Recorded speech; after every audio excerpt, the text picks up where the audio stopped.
SeaWorld portrays itself as one of the happiest places you can visit. Unfortunately, that is not true.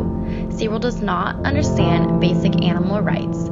Allow me to show you the real way that SeaWorld treats their animals.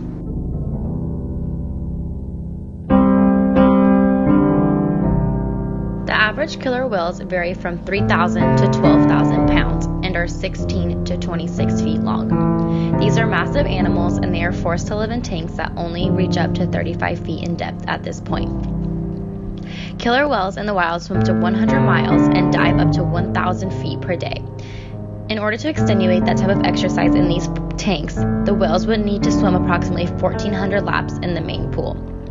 Due to this inability to get proper exercise, 100% of male orcas and some female orcas have a collapsed dorsal fin. This is because the whales are unable to dive and swim properly, so they tend to remain at the surface of the pool where gravity begins to flop over the dorsal fin.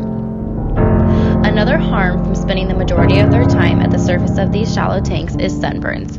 The whales get sunburned, and the workers cover up the burns with black zinc oxide to make the burn blend in with their color.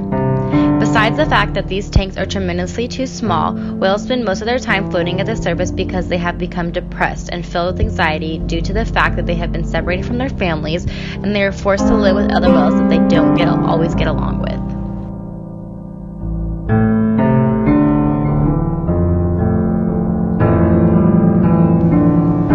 Small tanks even lead to fights. These whales are massive, and they are confined in the tanks with multiple whales that they do not know. The whales will rake each other with their teeth. They will even go to the extent of breaking their teeth or injuring themselves on the metal rods to escape the tanks.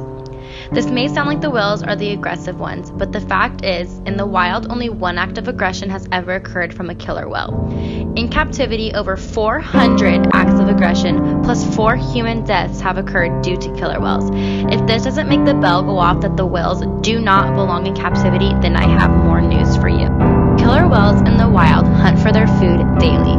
Since captive killer whales are in tanks with no other wildlife except themselves, they are fed pig and cow bones, and they are also filled with gelatin to keep them hydrated. This is a completely unnatural diet for them, which plays into the fact that 92% of captivated whales do not survive past the age of 25. In the wild, males average 30 years old and females average 46, but they can live up to 90 years old.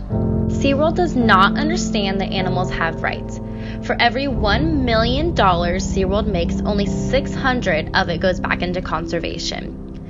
SeaWorld plans to expand the tanks by making them 50 feet deep, only 15 feet deeper than they are now. How is a killer whale supposed to dive up to 1,000 feet a day if the tank only goes to a depth of 50 feet? We as humans need to support these animals and fight for their rights. Killer whales have a brain. In fact, they have part of the brain that we as humans don't even have. These animals are brilliant. They deserve to be free and live life to their fullest, just like us humans should. You wouldn't want to live in a bathtub, would you?